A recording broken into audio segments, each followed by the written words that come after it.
मेरे colleagues team party के लिए जाते थे, मैं कोई ना कोई बहाना बना के वो मिस करती थी और नीचे वाले स्टॉल से 10-15 रुपए के जो छोले कुलचे होते हैं वो खाती थी। वो एक ऐसी सिचुएशन थी जहाँ पे मैंने अपने लाइफ की पूरी सेविंग्स लगा दी थी, अपनी ज्वेलरी बेचती थी एंड एक लोन भी ले रखा था जो कि मुझे रीपे भी करना था। और जब मुझे ये लगने लगा कि हाँ, मैंने लाइफ में कुछ किया है, मुझ में एक कॉन्फिडेंस आया कि हाँ, अब मैं एक एंटरप्रेन्योर बन सकती हूँ, अपना बिजनेस स्टार्ट कर सकती हूँ, तब मेरी लाइफ में एक बहुत ही बड़ी चीज़ हुई।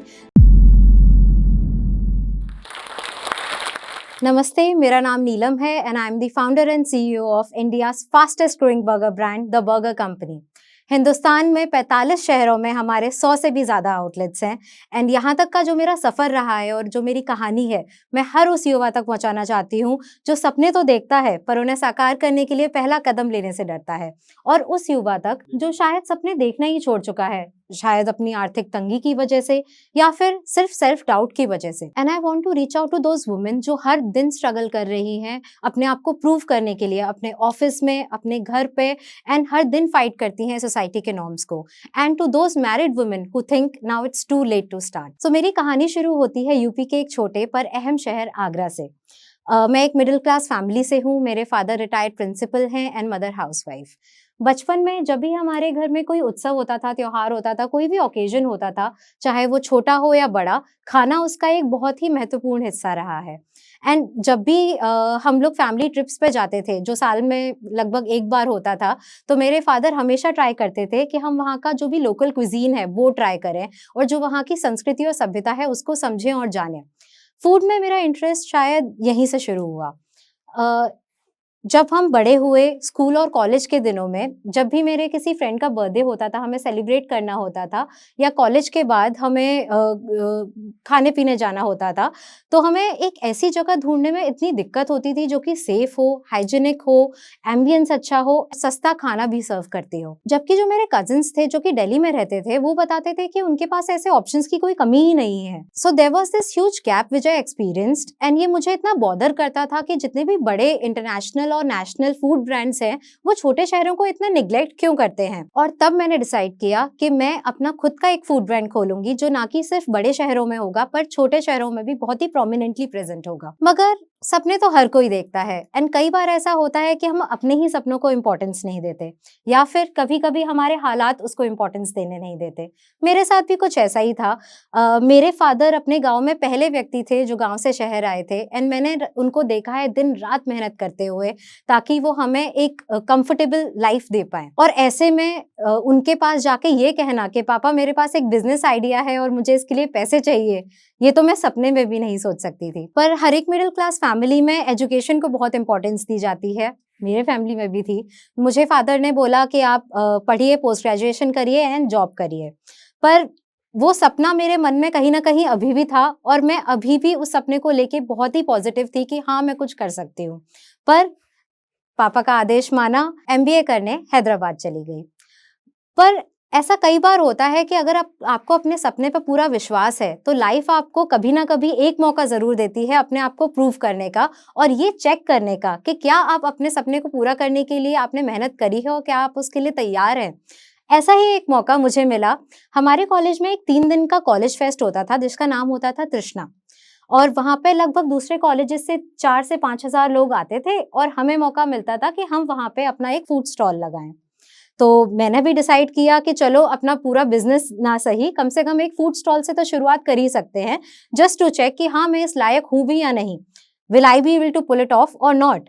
तो मैंने इंक्वायरी की कि भैया फूड स्टॉल लगाते कैसे हैं, इसके लिए करना क्या क्या है।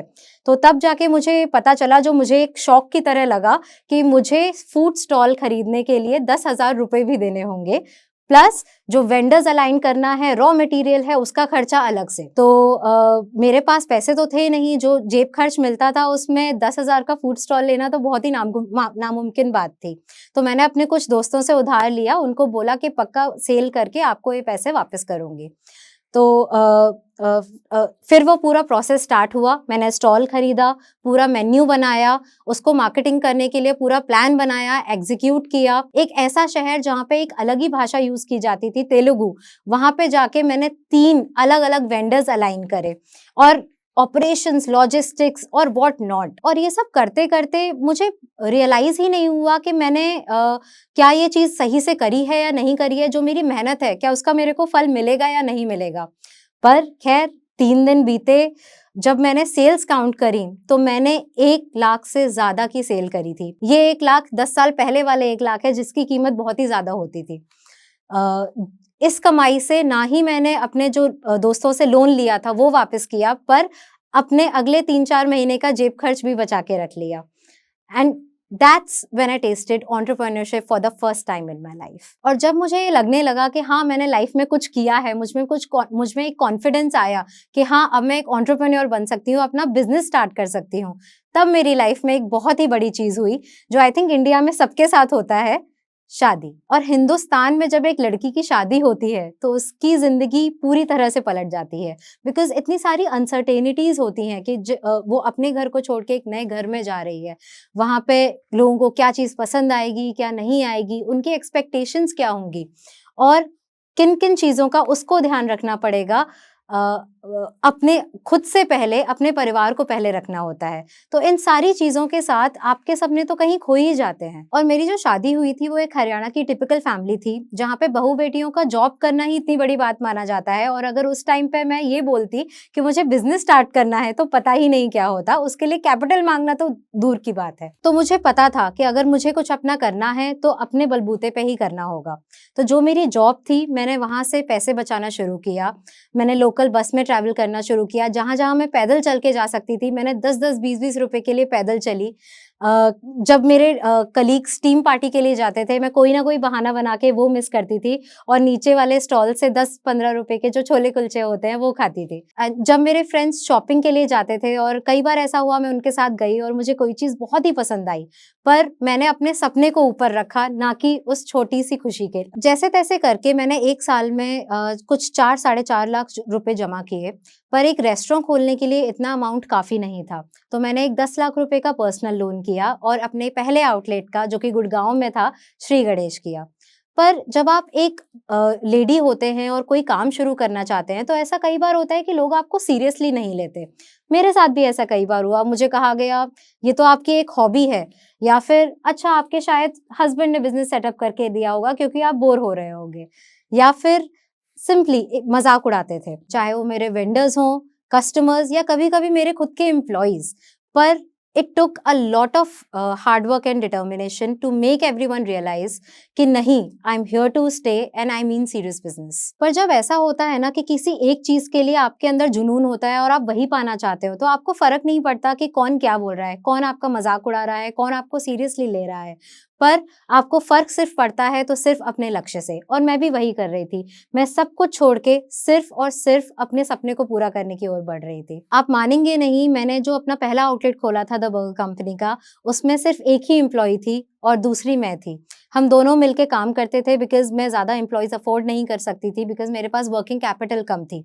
तो जैसे-तैसे करके जितने मेरे पास रिसोर्सेज़ थे, मैंने उनको प्रॉपर्ली यूटिलाइज़ किया और अपने बिज़नेस को एस्टैब्लिश करने की कोशिश में लग गई। जो मेरी फर्स्ट एम्प्लॉयी थी, वो एक लड़की थी। जब वो शाम को घर चली जाती थी लगभग साढ़े 7-8 बजे, तो अकेले मैंने खुद ने ऑर्डर्स लेती थी, बनाती थी, सर्व करती थी, टेबल क्लियर करती थी, झाड़ू-पोछा करती थी, और वो सब कुछ किया जो शायद एक एमबीए ग्रेजुएट को शोभा नहीं देता। और यकीन मानिए, ऐसा करते समय मेरे को एक पल के लिए भी ना शर्म आई, ना दुःख हुआ, because there are 2 E's which can never coexist, entrepreneurship and ego. और अपना काम करने में कैसी शर्म। धीरे-धीरे हमारा आउटलेट उस लोकेलिटी में बहुत ही पॉपुलर होने लगा। हमारे आउटलेट के साथ काफ़ी सारे बड़े बर्गर ब्रांड्स भी थे, बट लोग उन्हें छोड़ के हमारे पास आने लगे बिकॉज़ उन्हें हमारा टेस्ट और हमारी सर्विस बहुत अच्छी लगती थी। हम 3 महीने में ऑपरेशनल ब्रेक इन में भी पहुँच गए थे। सब कुछ अच्छा चल रहा था। हमने 1 से 2, 2 से 3 एम्प्लॉइज़ रखे, प्रॉफ़िट आने लगा, सब एंड धीरे-धीरे चीज़ें सेट हो रही थी। एंड तभी हम सबकी लाइफ में कोविड आ गया। वो एक ऐसी सिचुएशन थी जो शायद हम में से किसी ने भी इमेजिन नहीं करी होगी। सब कुछ बंद था, लोग बीमार हो रहे थे, लोग अपने परिवार में इकलौता कमाने वाला मेंबर भी खो रहे थे। इतने डिफिकल्ट टाइम्स थे एंड कोई भी सर्टेनिटी नहीं थी कि ये कब खत्म होगा। हमें नहीं पता था हमारा आउटलेट दोबारा शुरू होगा भी या नहीं। एंड वो एक ऐसी सिचुएशन थी जहाँ पे मैंने अपने लाइफ की पूरी सेविंग्स लगा दी थी, अपनी ज्वेलरी बेचती थी एंड एक लोन भी ले रखा था जो कि मुझे रीपे भी करना था। पर इन सब के बीच एक चीज थी जो मुझे बार बार मोटिवेट कर रही थी, वो एक सपना कि मुझे इंडिया के हर छोटे से छोटे शहर में जाके अपना द बर्गर कंपनी का आउटलेट ओपन करना है। सो मैंने हिम्मत जुटाई और मैं जो मेरी एक जो छोटी सी टीम थी उसके साथ बैठी, हमने ब्रेनस्टॉर्म किया और ये स्ट्रैटेजी सोची कि हम आगे इसको कैसे एक्सपैंड कर सकते हैं या फिर इन डिफिकल्ट टाइम से बाहर निकलें तो निकलें कैसे। ये डिस्कस करते करते हमें एक आइडिया आया कि क्यों ना हम इसको एक फ्रेंचाइजी मॉडल में कन्वर्ट करें, जहाँ पे हमें ना तो ज्यादा इन्वेस्टमेंट की जरूरत होगी और ना ही बहुत ज्यादा रिसोर्सेज की जरूरत होगी, बस सिर्फ एक चीज की जरूरत होगी, मेहनत, और वो हम करने को बिल्कुल तैयार थे। सो हमने फ्रेंचाइजी बेचना शुरू किया। 2 साल से भी कम समय में हमारे 100 से ज्यादा आउटलेट्स हैं, 1000 से भी ज्यादा लोग हमारे आउटलेट्स में काम करते हैं। और अगर मैं बात टर्नओवर की करूं तो आज द बर्गर कंपनी 40 करोड़ से भी ज्यादा का रेवेन्यू जनरेट करती है। एक बिजनेस स्टार्ट करने के लिए क्या लगता है? सबसे पहला जवाब आएगा पैसा। कोई कहेगा पैशन, कोई कहेगा लगन, पर मेरे हिसाब से ये सब बकवास है। बिजनेस स्टार्ट करने के लिए प्रैक्टिकल वर्ल्ड में जो चीज लगती है वो है एक आइडिया, और वो आइडिया आपकी लाइफ से जुड़ा हुआ होना चाहिए, आपके एक्सपीरियंसेस के बेसिस पे होना चाहिए। तभी आप उस आइडिया में पैसे लगा पाएंगे, पैशन लगा पाएंगे और लगन लगा पाएंगे, और तभी आप उस आइडिया को एक प्रॉपर बिजनेस, सक्सेसफुल बिजनेस बना पाएंगे। अब जब मैं पीछे जाके सोचती हूँ, जब मैंने सिर्फ 10,000 रुपए लगा के 1 लाख रुपए कमाए थे, तब मुझे लगा था कि हाँ, मैं लाइफ में कुछ कर पाऊंगी, कुछ कर सकती हूँ, और एक एंटरप्रेन्योरशिप का एक कीड़ा जागा था। और अब जब मैं देखती हूँ कि अपनी सेविंग्स के मात्र 4.5 लाख रुपए लगा के अगर मैं 40 करोड़ से भी ज्यादा कमा सकती हूँ, तो लाइफ में कुछ भी हो सकता है। मैं कुछ भी कर सकती हूँ, और अगर मैं कुछ भी कर सकती हूँ तो आप जो ये वीडियो देख रहे हैं, आप भी कुछ भी कर सकते हैं। It is said that when you educate a woman, you educate an entire generation. नारी सशक्तिकरण पर ये पंक्तियाँ हमारे दिल को जोश और हिम्मत से भर देती हैं। ऐसी ही हिम्मत भरी कहानी अभी हमने सुनी जोश टॉक्स पर, और हमें उससे काफ़ी प्रेरणा भी मिली। ऐसी ही कहानी है लक्ष्मी जी की, जिन्होंने CS करके बड़े शहर में वो आए जॉब का सपना लेके, पर उन्हें यहाँ जॉब नहीं मिल पाई। पर उन्होंने हिम्मत नहीं हारी, जोश के साथ उन्होंने कम्युनिकेशन स्किल्स पर काम किया और आज एक बड़ी कंपनी में वो काम कर रही हैं। लक्ष्मी जी की ही तरह कई स्टूडेंट्स जैसे कि वैशाली जी, नीला, प्रणाली, आरती और उषा जी ने मिलके जोश स्किल्स के साथ विभिन्न स्किल्स जैसे कि spoken English, communication skills, personality development, finance, business building सीख कर आज अपनी अलग पहचान बनाई है। आज ही अपने जैसे लाखों स्टूडेंट के साथ भारत के number 1 spoken English learning app जोश स्किल्स ऐप के साथ अपनी इंग्लिश लर्निंग जर्नी शुरू करें।